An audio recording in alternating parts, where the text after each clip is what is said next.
Welcome है, नमस्कार। एक बार फिर से आपका स्वागत है हिंदी साहित्य में।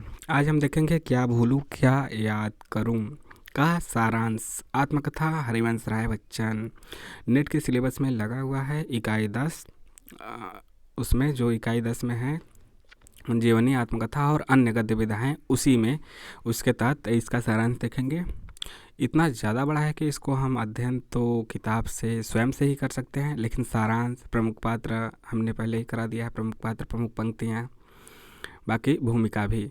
तो आप नहीं देखें तो प्लेलिस्ट में जाके देख सकते हैं यूनिट 10 वाले में। चैनल को सब्सक्राइब जरूर कीजिए और लाइक शेयर भी। वीडियो को पूरा देखिए। आइए देखते हैं सारांश।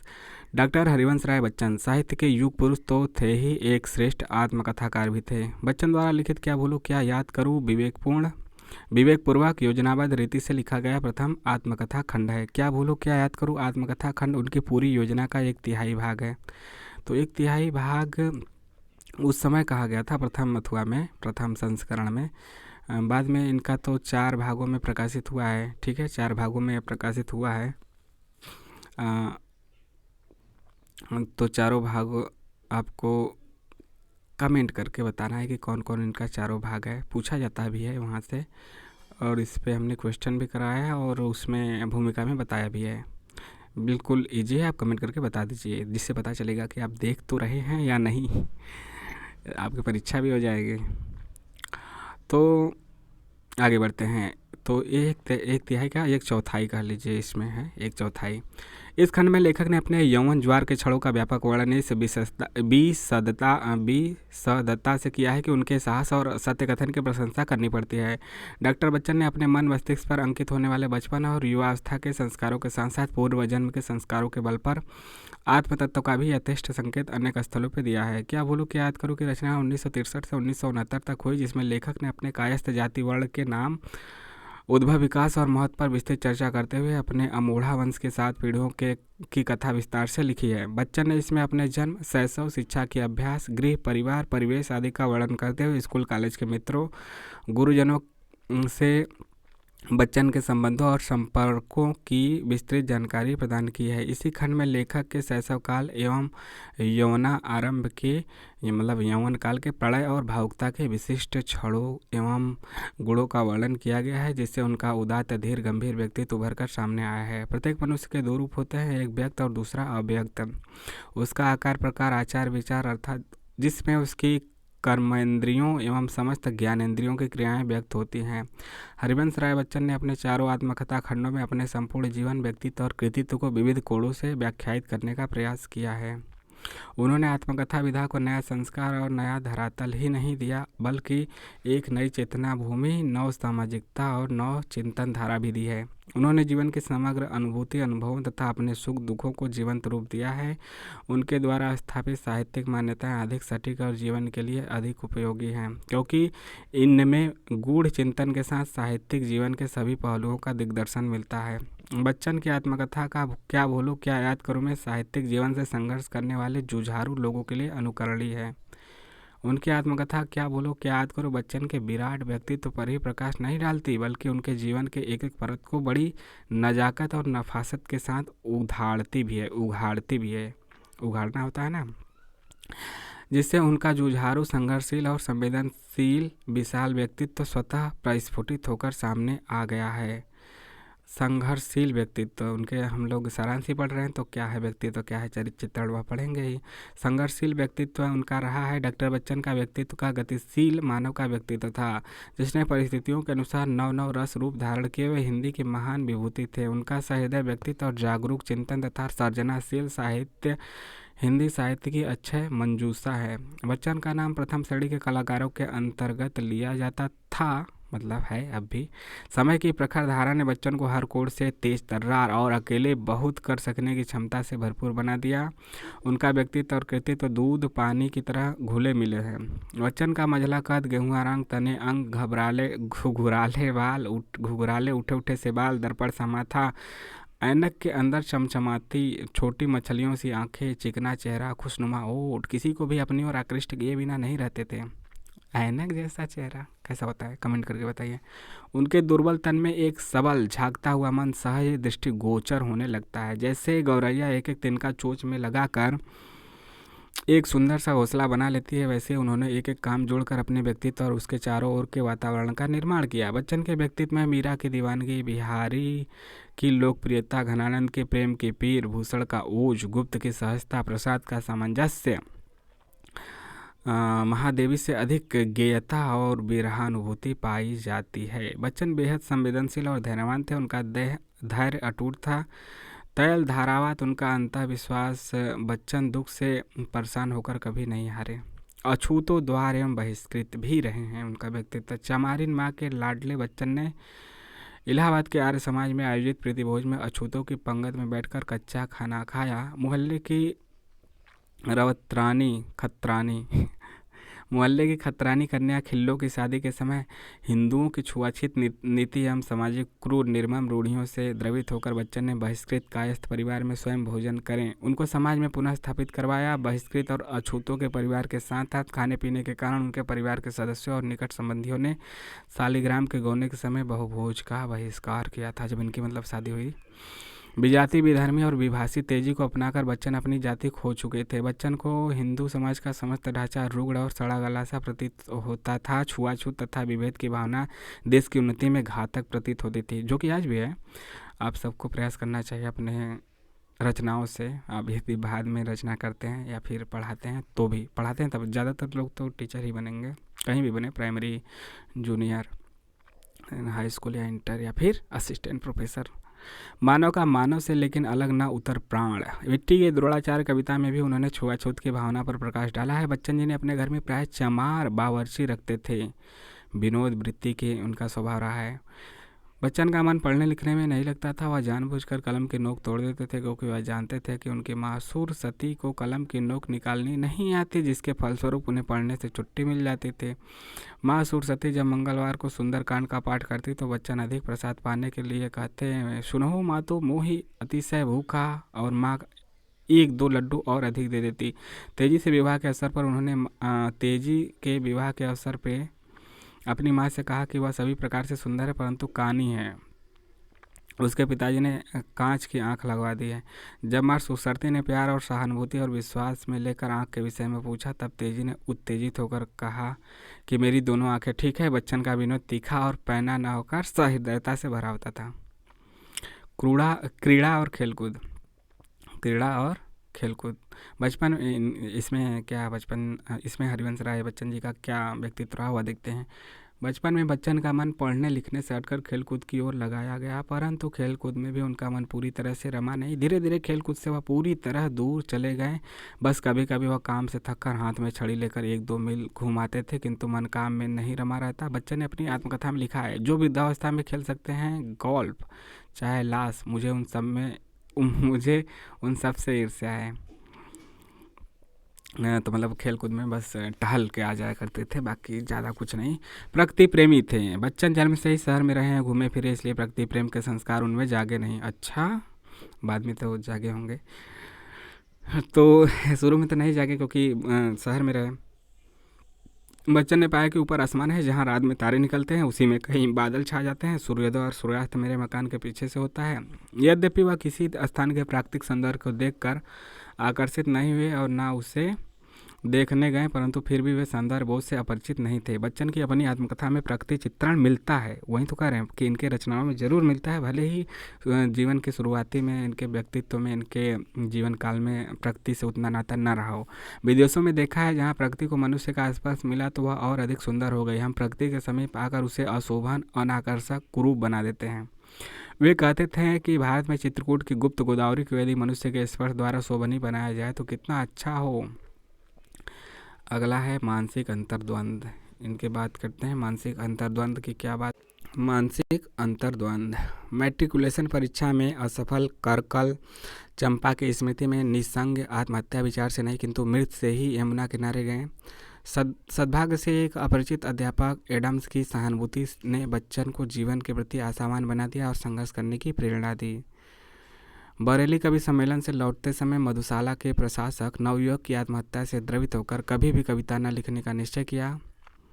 मधुशाला के प्रशंसक नवयुवक की आत्महत्या से द्रवित होकर कभी भी कविता न लिखने का निश्चय किया। इंग्लैंड प्रवास के दौरान तीसरे बिंदु ने आकर उनके जीवन में बहुत बड़ा व्याघात उपस्थित कर दिया, परंतु दोनों के विश्वास और समझदारी से सुखी नीड़ भग्न होने से बच गया। मतलब अंतर्द्वंद रहा कि करें कि ना करें, एक तरफ पॉजिटिव एक तरफ निगेटिव, लेकिन फिर उन्हें मध्य का रास्ता मिला।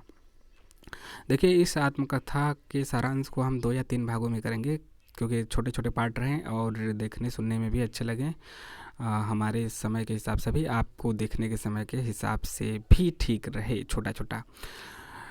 तो अब देखते हैं स्वभाव। बचपन से चौथी कक्षा के बच्चन को उनके पिता हिंदी लेने से रोक न सके। बच्चन को तो बहता हुआ पानी और उड़ती हुई आग देखना बहुत भाता था। पानी चाहे नाली का हो चाहे नदी का, आग चाहे होली का हो चाहे चीता की। श्यामा की मृत्यु के बाद उसके कपड़े व सामान आदि जलाने के लिए उनकी माता व बहनें दबी जबान से मना करती थी, तो वह सुनते सबकी करते अपने मन की।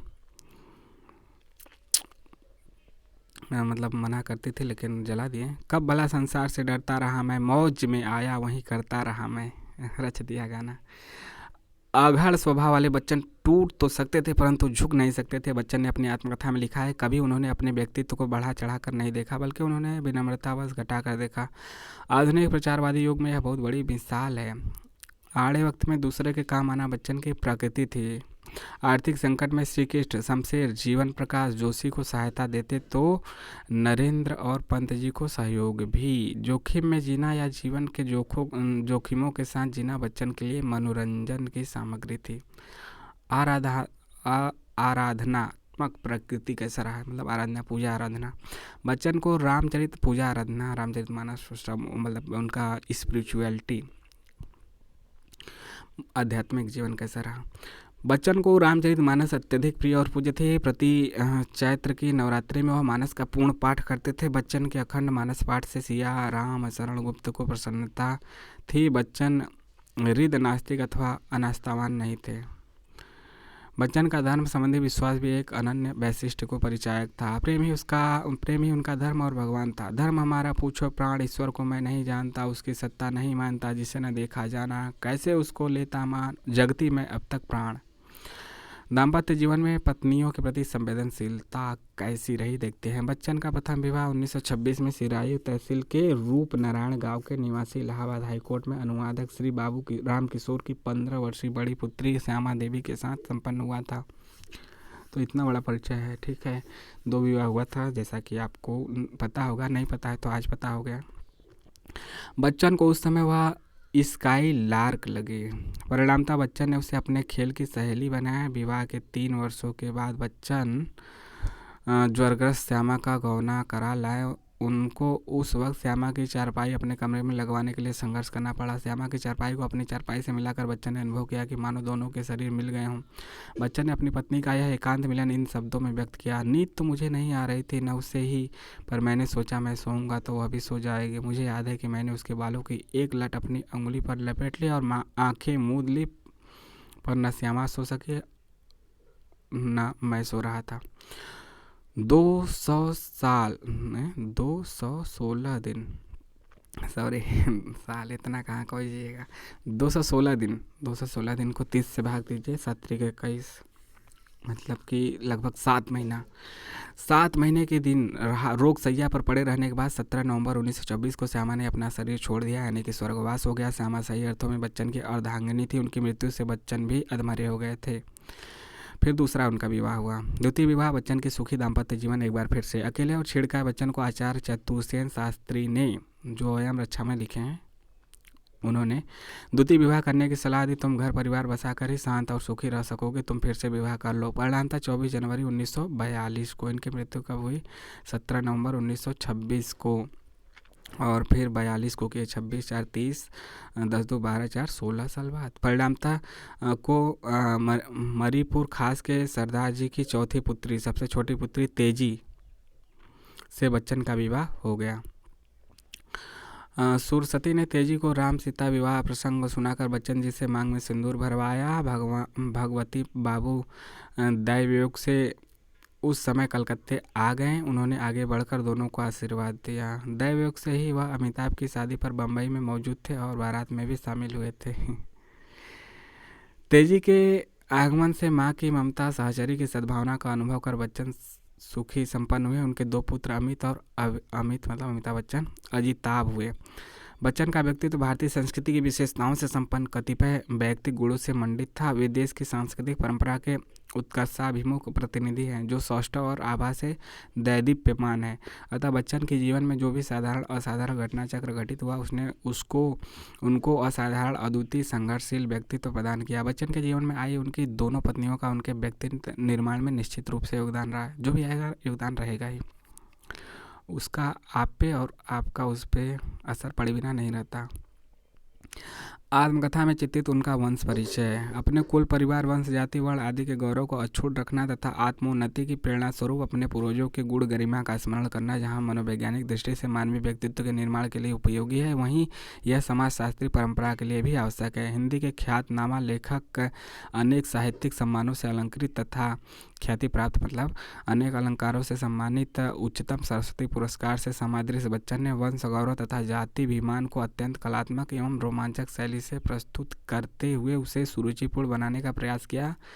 बच्चन जी की आत्मकथा का यह श्रेष्ठ गद्य का प्रमाण है, जिसमें बच्चन ने अपने वंश, परंपरा और व्यक्तित्व को अनेक आयामों से देखा परखा है। बच्चन के वंश का उस 200-250 साल पूर्व उत्तर प्रदेश के बस्ती जिले के अमोढ़ा से प्राप्त होता है। अमोढ़ा के पांडे उपजाति के एक ब्राह्मण ने कृतज्ञता प्रकाशन हेतु डोमा राजा जगत सिंह को पांडे आस्पद प्रदान कर अपनी कन्या समर्पित की। इसलिए उक्त राजा के वंशज अमोढ़ा के पांडे कहलाए। अमोढ़ा किसी समय छोटा मोटा ग्राम न होकर पूरा जनपद था, जिसमें सैकड़ों ग्राम थे। बस्ती, हरदोई, लखनऊ, गोंडा, बहराइच, सीतापुर, सुल्तानपुर, फैजाबाद, प्रतापगढ़ और इलाहाबाद में श्रीवास्तव कायस्थों के बहुत से परिवार ऐसे हैं जो अपने को अमोढ़ा के पांडे कहते हैं, अपने को अल्ल पांडे अमोढ़ा कहलाते हैं। बच्चन के पूर्वज अमोढ़ा के कायस्थ थे, जो अपने आचार विचार के कारण अमोढ़ा के पांडे कहलाए। मैं कायस्थ कुलोद्भव, मेरे पुरखों ने इतना ढाला, मेरे तन के लोहू में है 75% हाला। बच्चन ने बचपन में सुना था कि कायस्थ आधा मुसलमान होता है। भारतीय पुनर्जागरण के साथ विद्या बुद्धि के प्रत्येक क्षेत्र में प्रतिभा, देखिए यह प्रतिभा मतलब उनका रहा है। देखिए यह क्या है कि फोटो है डॉक्टर हरिवंश राय बच्चन के दोस्तों और रिश्तेदारों के साथ। यहाँ पे इनके रिश्तेदार हैं, चाचा मतलब चाचा से लेके आपका फूआ, मौसी, मामा, नानी, नाना के परिवार के लोग और इनके परिवार के लोग।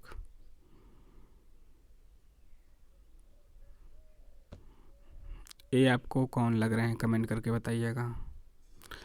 ठीक है, फ़ोटो देख लीजिए, निहार लीजिए रोक के। तो यहाँ पे हम लोग आखिरी पंक्ति को एक बार फिर से जोड़ते हैं। भारतीय पुनर्जागरण के साथ विद्या बुद्धि के प्रत्येक क्षेत्र में प्रतिभा का सबूत देने पर कायस्थों को अपनी शुद्धवत स्थिति खलने लगी। इसलिए कुछ लोगों ने नाम के आगे सिंह लगाना शुरू किया और कुछ ने बर्मा। बच्चन ने भी विद्यार्थी जीवन में अपने नाम के आगे बर्मा लगाया था।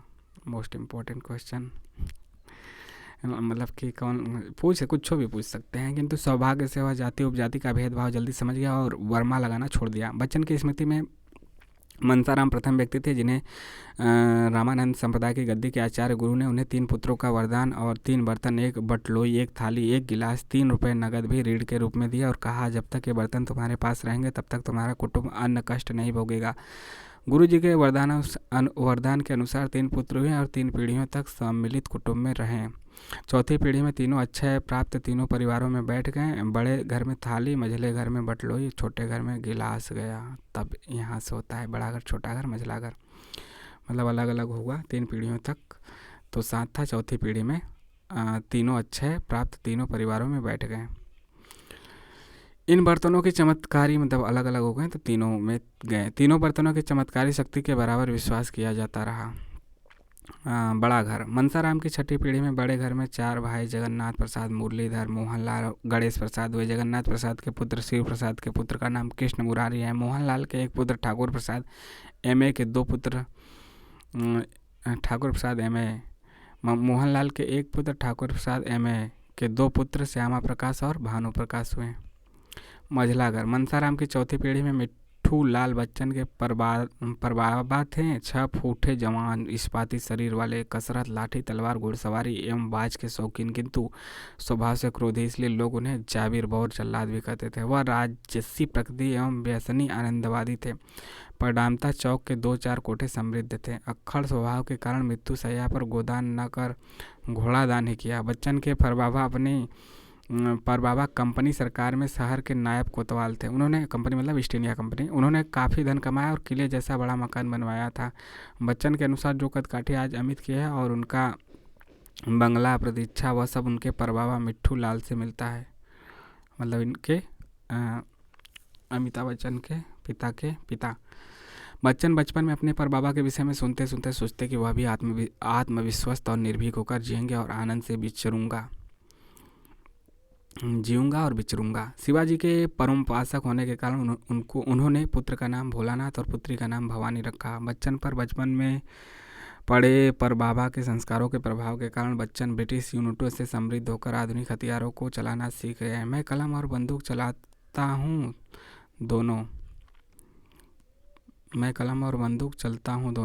हूँ दोनों, ठीक। मिट्ठू लाल के दूरदर्श और आक्रांतकारी व्यक्तित्व के नीचे भोलानाथ का व्यक्तित्व पूरी तरह न उभर सका। वे कद से मझले और शरीर से पृष्ठ थे। बाबा लौह पुरुष थे भावों में, पर वह जाते थे। अक्सर दादी कोमल थी पर आंखें दृढ़ रखती थी वस्तु स्थिति पर। उन्हें पढ़ने लिखने का शौक था। उन्होंने अरबी, फारसी और उर्दू की शिक्षा प्राप्त की। रामचरितमानस का सुंदरकांड उर्दू अक्षरों में लिखा। गदर के समय उनके पांव पर ठोस लोहे का सवा सेर का गोला पड़ा था। बच्चन ने इस घटना पर लिखा है, मैं हूँ उनका पौत्र पड़ा था जिनके पांव गदर का गोला। ललितपुर नौकरी के लिए जाते समय रास्ते में उन्होंने भोइया रानी के तालाब के किनारे देवी पूजा करते समय वहीं पर बामांग दादी का फर्क मन्नत मानी। 7 चुनर के जो घर में खेलेगा लड़का। इसके ठीक 10वें महीने में ललितपुर में उन्हें प्रताप नारायण पुत्र रत्न प्राप्त हुआ। स्वयं बच्चन के मन में ललितपुर जाने की स्मृति इतने गहरे बैठी थी कि बच्चन कैम्ब्रिज से लौटकर संयोगवश ललितपुर गए। ललितपुर को नमस्कार है जहाँ पिता जन्मे थे मेरे। प्रताप नारायण के 2 पुत्र हुए, हरिवंश शालिग्राम। हरिवंश राय के 2 पुत्र अमिताभ और अजिताभ तथा शालिग्राम के 1 पुत्र प्रभात हुए।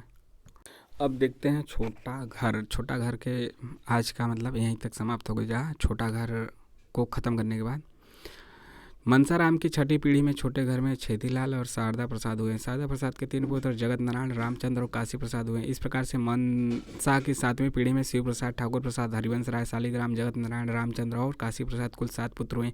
बच्चन ने अपनी आत्मकथा में लिखा है कि उनके वंश के प्रति राधा की एक थ्योरी थी कि हमारे परिवार के लड़के उन पर न जाकर अपने पितामह पर जाते। वे मानते थे कि कहीं न कहीं इस बात में सच्चाई अवश्य है।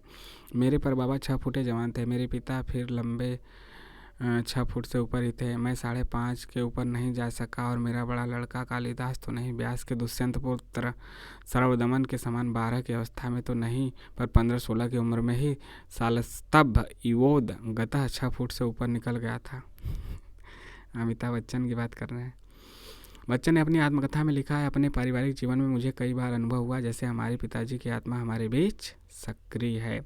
अतः यह आत्मकथा खंड बच्चन के विराट परिवार पर प्रकाश ही नहीं डालता, अपितु बच्चन के एक मूलाधार वंश परंपरा, उनके प्रारंभिक जीवन के एक एक परत और एक एक आयाम को अत्यंत कलात्मकता और ईमानदारी के साथ उघाड़ता है, मतलब उधाड़ के रख देता है। बच्चन सहज और सरल जीवन शैली, सादा जीवन, उच्च विचार के समर्थक रहे हैं। तो आज के लिए इतना ही। कैसा लगा कमेंट करके बताइए।